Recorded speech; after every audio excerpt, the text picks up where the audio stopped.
warahmatullahi wabarakatuh. Perkenalkan nama saya Mahendra Pratama Putra. Di video ini saya akan menjelaskan tentang konsep dasar data warehouse, karakteristik data warehouse, dan keuntungan data warehouse, perbedaan data warehouse dan OLTP seperti apa itu. Mari kita ulas. Yang pertama, kita harus tahu apa itu data warehouse. Data warehouse adalah sistem yang mengumpulkan data dari berbagai sumber dalam suatu organisasi untuk pelaporan dan analisis. Laporan dibuat dari query yang kompleks dalam data warehouse yang digunakan untuk membuat keputusan bisnis. Dalam istilah yang lebih komprehensif, ini merupakan pandangan gabungan dari repository, data fisik, data logis yang dikumpulkan dari berbagai sistem. Di data warehouse memiliki beberapa konsep dasar tentang data warehouse. Salah satunya yaitu data warehouse merupakan data yang diperoleh dari proses di mana organisasi mengekstraksi makna dari aset informasi yang mereka miliki. Data warehouse ini merupakan inovasi baru dalam hal teknologi informasi. Sejak dimulai sekitar 15 tahun lalu, konsep data warehouse ini berkembang secara cepat, sehingga saat ini konsep data warehouse ini adalah konsep yang paling banyak dibicarakan oleh para ahli bidang IT. Dan tentu di bidang teknologi informasi. Kenapa seperti itu? Karena dalam perusahaan, data warehouse sangat diperlukan untuk membantu pengambilan keputusan yang lebih baik. Pengambilan keputusan perusahaan tidak lagi harus membuat keputusan bisnis, yang penting berdasarkan firasat dan data yang terbatas. Data warehouse menyimpan fakta dan statistik yang kredibel, dan pembuatan keputusan akan dapat mengambil informasi berdasarkan kebutuhan.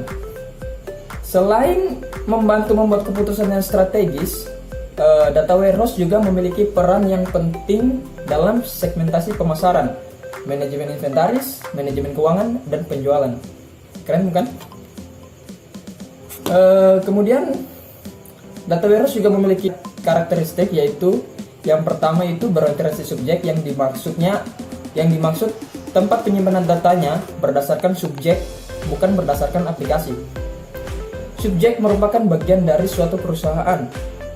Contoh subjek pada perusahaan manufaktur adalah penjualan, konsumen, inventory, dan lain sebagainya. Kemudian karakteristik selanjutnya yaitu terintegrasi. Data pada sumber berbeda dapat dienkode dengan cara yang berbeda. Sebagai contoh, data jenis kelamin dapat dienkode sebagai 0 dan 1 di satu tempat, dan M dan F di tempat lain.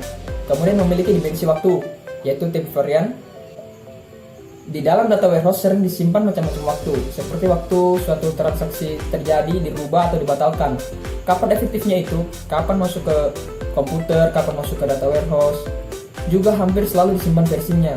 Misalnya terjadi perubahan definisi kode pos, maka yang lama dan yang baru ada semua di dalam data warehouse kita. Sekali lagi, data warehouse yang bagus adalah yang menyimpan sejarah, historical. Kemudian non-volatile, data dalam database operasional akan secara berkala atau periodik dipindahkan ke dalam data warehouse sesuai dengan jadwal yang sudah ditentukan, misal per hari, per minggu, per bulan. Sekali masuk ke dalam data warehouse, data adalah read only yang hanya bisa dibaca. Pada gambar ini bisa dilihat bahwa database OLTP bisa dibaca, diupdate, dan dihapus. Tetapi pada database data warehouse hanya bisa dibaca atau tidak bisa dimanipulasi. Kemudian karakteristik selanjutnya itu ringkas jika diperlukan. Data operasional dikumpulkan ke dalam ringkasan-ringkasan. Kemudian ada granularity. Pada sistem operasional data dibuat secara real time, sehingga untuk mendapatkan informasi langsung dilakukan proses query. Pada data warehouse harus memperhatikan level of detail, misalkan per hari kan, ringkasan per bulan, ringkasan per 3 bulan. Dan ada juga tidak ternormalisasi. Data di dalam sebuah data warehouse biasanya tidak ternormalisasi dan sangat redundansi. Dasar dari suatu data warehouse adalah suatu data yang besar mengandung informasi. Data-data yang ada di dalam data warehouse bisa berasal dari banyak sumber bisnis. Data-data yang ada di dalam, misalkan dari database operasional atau transaksional, dan sumber dari luar, misalkan dari web, dari penyedia jasa informasi, dari perusahaan lain, dan lain sebagainya. Dan kemudian ini adalah tabel perbedaan data warehouse dan OLTP. Kalau belum tahu OLTP itu apa, OLTP adalah Online Transaction Processing atau sering dikenal dengan OLTP. Adalah sistem yang berorientasi berorientasi, proses yang memproses transaksi secara langsung melalui komputer yang terhubung dalam jaringan. Misalnya, biasa digunakan pada sebuah supermarket. Kasir menggunakan mesin dalam proses transaksinya. OLTP mempunyai karakteristik beberapa user dapat creating, update, dan retrieving untuk setiap rekam data. OLTP sangat optimal untuk update data. Kemudian ada OLAP, yaitu Online Analytic Processing, atau bisa disebut juga OLAP, adalah metode pendekatan untuk menyajikan jawaban dari permintaan proses analisis yang bersifat dimensional secara cepat. Menyajikan jawaban dari permintaan proses analisis yang bersifat dimensional, yaitu desain dari aplikasi dan teknologi yang dapat mengoleksi, menyimpan, memanipulasi suatu data multidimensi untuk tujuan analisis. OLAP adalah bagian dari kategori tersebut yang lebih global dari pemikiran bisnis, yang juga merangkum hubungan antara pelaporan dan pengalihan data. Kemudian ada juga karakteristik OLAP. Karakteristik OLAP itu mengizinkan user melihat data dari sudut pandang logikal dan multidimensional pada data warehouse. Menyediakan proses kalkulasi dan perbandingan data, menampilkan hasil dalam bentuk number termasuk dalam tabel dan grafik. Kemudian saya akan membahas Big Data. Big Data adalah kumpulan data yang lebih besar dan lebih kompleks. Kita bicara data yang besar, terutama dari sumber data baru. Set data ini sangat banyak sehingga software pemrosesan data tradisional tidak dapat mengelolanya. Namun, sejumlah besar data ini dapat digunakan untuk mengatasi masalah bisnis yang sebelumnya tidak dapat ditangani oleh secara manual.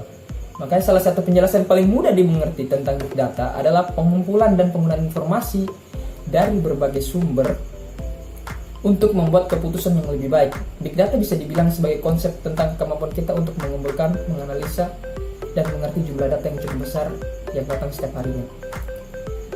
Budaya data yang besar. Manusia setiap hari memproduksi beragam data yang jumlahnya ukuran sangat besar dalam bidang apapun, entah itu astronomi, bisnis, kedokteran, olahraga, cuaca, finansial, seperti perusahaan-perusahaan besar lainnya itu, atau data-data mahasiswa. Semua data tersebut bisa ditambang menjadi sebuah pengetahuan, seperti yang kita lihat begini.